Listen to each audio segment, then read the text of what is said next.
All welcome back to my channel. ಇವತ್ತಿನ recipe ಬಗ್ಗೆ ಹೇಳೋದಾದರೆ, ಎಲ್ಲ ದೇವಸ್ಥಾನದಲ್ಲಿ ಇದನ್ನು ಪ್ರಸಾದವಾಗಿ ಕೊಡ್ತಾರೆ. ನಾವೆಲ್ಲರೂ ಇದನ್ನು ತಿಂದಿದ್ದೀವಿ. ಅದ್ರ ಜೊತೆಗೆ ನಾನು ಇನ್ನೂ ಒಂದು ರೆಸಿಪಿನ ತೋರಿಸ್ಕೊಡ್ತಿದ್ದೀನಿ. ನಾನಿಲ್ಲಿ ಸ್ವೀಟ್ ಪೋಹ ಮತ್ತು ಖಾರ ಪೋಹನ ಯಾವ ರೀತಿ ಮಾಡೋದು ಅಂತ ಈ ವಿಡಿಯೋನಲ್ಲಿ ನಿಮಗೆ ಡೀಟೇಲಾಗಿ ತಿಳಿಸ್ಕೊಡ್ತೀನಿ. ಹಾಗಿದ್ರೆ ಬನ್ನಿ. ಮೊದಲಿಗೆ ನಾನಿಲ್ಲಿ ಒಂದು ಪ್ಯಾನ್ ತೊಗೊಂಡಿದ್ದೀನಿ. ಅದಕ್ಕೆ 1 ಸ್ಪೂನ್ ಆಗುವಷ್ಟು ತುಪ್ಪನ ಸೇರಿಸ್ಕೊಂಡಿದ್ದೀನಿ. ಅದಾದಮೇಲೆ ನಾನಿಲ್ಲಿ ಗೋಡಂಬಿನ ತೊಗೊಂಡಿದ್ದೀನಿ. ಚಿಕ್ಕದಾಗಿ ಇದನ್ನು ಕಟ್ ಮಾಡ್ಕೊಂಡಿದ್ದೀನಿ. ನಾನಿಲ್ಲಿ 5 ಗೋಡಂಬಿನ ತೊಗೊಂಡಿದ್ದೀನಿ. ಅದಾದಮೇಲೆ ಬಾದಾಮನ್ನ ಅದನ್ನು ಕಟ್ ಮಾಡ್ಕೊಂಡಿದ್ದೀನಿ. ಅದನ್ನು ಕೂಡ ನಾನಿಲ್ಲಿ 5 ಬಾದಾಮ್ ತೊಗೊಂಡಿದ್ದೀನಿ. ನೀವು ಬೇಕಾದರೆ ದ್ರಾಕ್ಷಿನೂ ತೊಗೊಬೋದು. ಇವಾಗ ಇದನ್ನು ಸ್ವಲ್ಪ ಹೊತ್ತು ಫ್ರೈ ಮಾಡ್ಕೊಳ್ಳಿ. ಇದು ಫ್ರೈ ಆದಮೇಲೆ ನಾನಿಲ್ಲಿ 1 ಗ್ಲಾಸ್ ಆಗುವಷ್ಟು ನೀರನ್ನ ಸೇರಿಸ್ಕೊತಾ ಇದ್ದೀನಿ. ಇದಕ್ಕೆ ನಾನಿಲ್ಲಿ ಬೆಲ್ಲನೂ ಹಾಕ್ಕೊತಾ ಇದ್ದೀನಿ. ಇದನ್ನು ಸ್ವಲ್ಪ ಹೊತ್ತು ಕರಗಕ್ಕೆ ಬಿಟ್ಬಿಡಿ. ಈ ಥರ ಕರಗಿದ್ದಾದಮೇಲೆ ನಿಮಗೆ ನೀರು ಕುದಿಯೋಕ್ಕೆ ಸ್ಟಾರ್ಟ್ ಆಗುತ್ತೆ.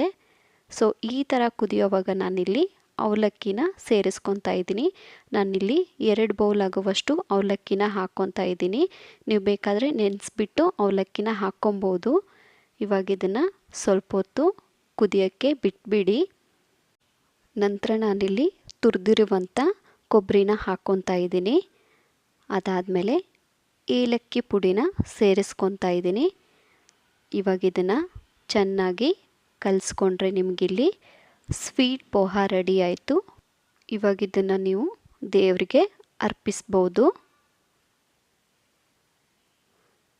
ನಂತರ ನಾನಿಲ್ಲಿ ಖಾರ ಪೋಹನ ಯಾವ ರೀತಿ ಮಾಡೋದಂತ ತೋರಿಸ್ಕೊಡ್ತೀನಿ.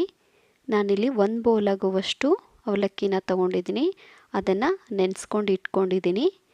ಈ ಕಡೆ ನಾನು ಒಂದು ಪಾತ್ರೆನ ತೊಗೊಂಡು ಅದಕ್ಕೆ ಆಯಿಲ್ನ ಹಾಕ್ಕೊತಾ ಇದ್ದೀನಿ. ಅದೇ ಪಾತ್ರೆಗೆ ನಾನಿಲ್ಲಿ ಕಡಲೆ ಬೀಜನ ಸೇರಿಸ್ಕೊತಾ ಇದ್ದೀನಿ. ನಂತರ ನಾನು ಇದಕ್ಕೆ ಪುಟಾಣಿ ಅಥವಾ ಕಡಲೆಪಪ್ಪನ್ನ ಸೇರಿಸ್ಕೊಂಡಿದ್ದೀನಿ. ಸ್ವಲ್ಪ ಹೊತ್ತು ಇದನ್ನು ಫ್ರೈ ಮಾಡೋಕ್ಕೆ ಹಾಗೆ ಬಿಡ್ತೀನಿ. ಅದು ಫ್ರೈ ಆದಮೇಲೆ ನಾನಿಲ್ಲಿ ಕರಿಬೇವಿನ ಸೊಪ್ಪನ್ನ ಸೇರಿಸ್ಕೊಂಡೆ. ನಂತರ ನಾನು ಇದಕ್ಕೆ ಸಾಸಿವೆನ ಹಾಕ್ಕೊತಾ ಇದ್ದೀನಿ.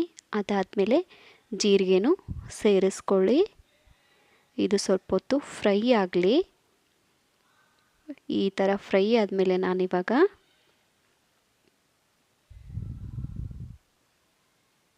ಹಸಿಮೆಣಸಿನ್ಕಾಯಿನ ಸೇರಿಸ್ಕೊತಾ ಇದ್ದೀನಿ. ಇದನ್ನು ನೀವು ಸ್ವಲ್ಪ ಹೊತ್ತು ಫ್ರೈ ಮಾಡ್ಕೊಬೇಕಾಗತ್ತೆ. ಹಾಗಂತ ಸೀದ್ಸೋಕೆ ಹೋಗಬೇಡಿ. ನಂತರ ನಾನು ಇದಕ್ಕೆ ಚಿಕ್ಕದಾಗಿ ಕಟ್ ಮಾಡಿರುವಂಥ ಈರುಳ್ಳಿನ ಹಾಕ್ಕೊತಾ ಇದ್ದೀನಿ. ಇದನ್ನು ಕೂಡ ಫ್ರೈ ಮಾಡ್ಕೊಳ್ಳಿ. ಲೋ ಫ್ಲೇಮಲ್ಲಿ ಇಟ್ಬಿಟ್ಟೆ ನೀವು ಫ್ರೈ ಮಾಡ್ಕೊಳ್ಳಿ. ಅದಾದಮೇಲೆ ನಾನಿಲ್ಲಿ ಅರ್ಧನೇ ಟೊಮೆಟೊ ತೊಗೊಂಡಿದ್ದೀನಿ. ಅದನ್ನು ಕೂಡ ಸೇರಿಸ್ಕೊಂಡು ಇವಾಗ ಫ್ರೈ ಮಾಡ್ಕೊತೀನಿ.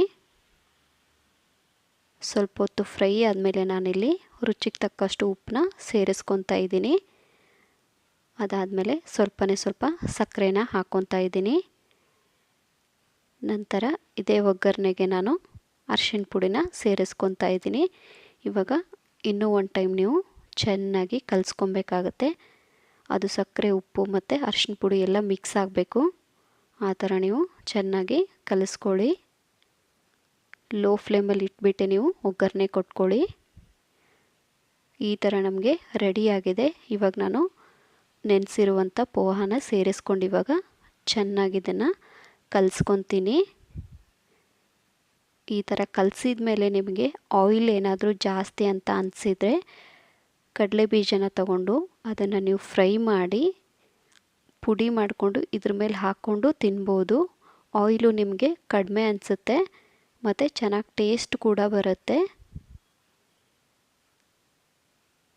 ಲಾಸ್ಟಲ್ಲಿ ನಾನು ಕೊತ್ತಂಬರಿ ಸೊಪ್ಪನ್ನ ಹಾಕ್ಕೊತಾ ಇದ್ದೀನಿ. ಸೊ ನೋಡಿದ್ರಲ್ಲ ಫ್ರೆಂಡ್ಸ್, ಯಾವ ರೀತಿಯಾಗಿ ನಾವು ಸ್ವೀಟ್ ಪೋಹ ಮತ್ತು ಖಾರ ಪೋಹನ ಮಾಡೋದು ಅಂತ.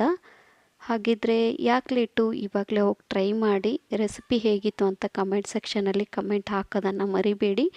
ಇದೇ ಥರ ನನ್ನ ವಿಡಿಯೋಗೆ ಸಪೋರ್ಟ್ ಮಾಡ್ತಾಯಿರಿ. And thank you for watching.